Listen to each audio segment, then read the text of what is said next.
कुछ सवाल जिनको राहुल जी ने पूछा, प्रमाण देकर पूछा, देश दुनिया के सामने बताया, कर्नाटक का हवाला देते हुए, जब कोई जवाब सामने से नहीं आया, जब कोई ट्रांसपेरेंसी अकाउंटेबिलिटी की पलटवार जब निर्वाचन आयोग करता है, तब लाखों वोटों की चोरी पकड़ी जाती है, वोटर लिस्ट में गड़बड़ी पकड़ी जाती है, तब जनता के अंदर जमहूरियत में विश्वास बनाए रखने के लिए, सवाल पूछने के लिए और जवाब मांगने के लिए इस यात्रा को निकाला गया है। और इस भीषण गर्मी में जो अपार जनसमूह इस यात्रा के समर्थन में स्वतः हजारों लाखों लोग, खासकर नौजवान, सड़कों पे आके इस यात्रा का समर्थन कर रहे हैं, वो इस बात का जीता जागता उदाहरण है कि इस देश की जनता वोट चोरी को बर्दाश्त नहीं करेगी। वोटर लिस्ट से, एसआईआर के नाम से कुछ और हवाला देकर जानबूझकर टारगेटेड लोगों की वोट काटना और टारगेटेड वोट जोड़ना, अनेक उदाहरण ऐसे हमने भी दिए, राहुल जी ने स्पष्ट करके बहुत से उदाहरण जनता के बीच प्रस्तुत किए। लेकिन दुर्भाग्यपूर्ण है, सबसे पहली बात, मुख्य निर्वाचन आयोग की जो चयन प्रक्रिया है उसमें प्रधानमंत्री, नेता प्रतिपक्ष और चीफ जस्टिस थे। बिना वजह उस प्रणाली को बदलकर प्रधानमंत्री, गृह मंत्री और नेता प्रतिपक्ष, ताकि 2-1 के बहुमत से जिसको भी आप चाहो मुख्य निर्वाचन आयोग आप बना सकते हो। किसने डिमांड रखी थी, क्या कारण थे, किस कोर्ट का आदेश था? पहली बात, निर्वाचन आयोग ने वोटर लिस्ट में जो गड़बड़ियां करी और उसके बाद सीसीटीवी फुटेज को नष्ट करने का जो निर्णय लिया, वो किसकी दलील थी, किस मतदाता ने मांग रखी थी? आप वोटर लिस्ट पार्टीज को नहीं देंगे, और जब सुप्रीम कोर्ट ने आदेशित किया निर्वाचन आयोग कि कांग्रेस पार्टी को वोटर लिस्ट दीजिएगा, उसी दिन अपने नियम बदलकर कहा कि हम बाध्य नहीं है, हम वोटर लिस्ट नहीं देंगे। आप वोटर लिस्ट देना नहीं चाहते, आप सीसीटीवी फुटेज जो है कैमरा की वो नष्ट करना चाहते हो, आप जवाब देना नहीं चाहते, बल्कि उल्टा आप हल्फनामा मांग रहे हो।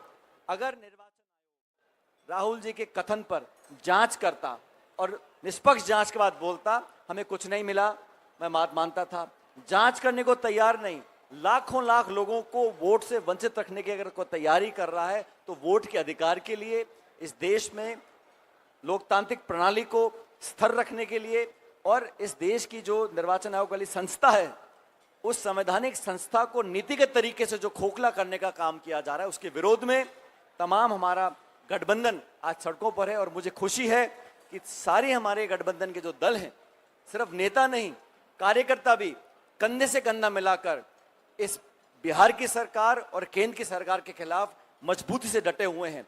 बदलाव की लहर पूरे बिहार के अंदर है, और बिहार में जो शासन चल रहा है हम सब ने देखा है, लूटपाट, फरोती, तमाम सीएजी की रिपोर्ट आ गई, हजारों करोड़ का उसमें गबन दिखाया गया है, पेपर लीक हो रहे हैं, नौकरी मिल नहीं रही, उद्योग ठप पड़े हैं, किसान हाहाकार मचा रहा है, शिक्षित नौजवान बेरोजगार घूम रहे हैं। इस व्यवस्था को पलटने के लिए इस यात्रा को निकाला गया है। और जब बिहार के चुनाव आएंगे तो बिहार वो जमीन है जहां राजनीति खेत खलियान में, गली मोहल्ले में, छोटे बड़े शहर गांव में हर लोग जानते समझते हैं।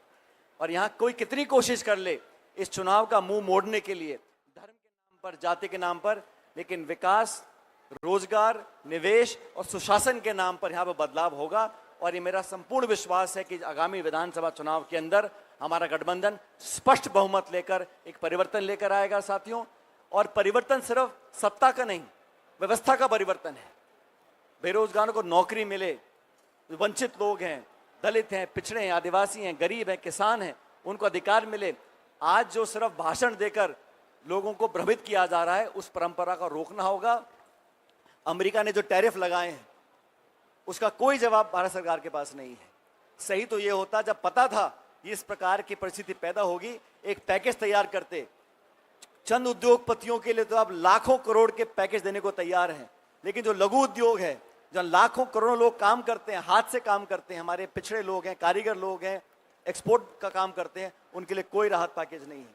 ये सरकार ने सिर्फ, अब लगभग 11 साल हो गए, इन 11 सालों में सत्ता हथियाने का काम किया है, वोट चोरी का काम कर रहे हैं, यह पूरा देश जान चुका है।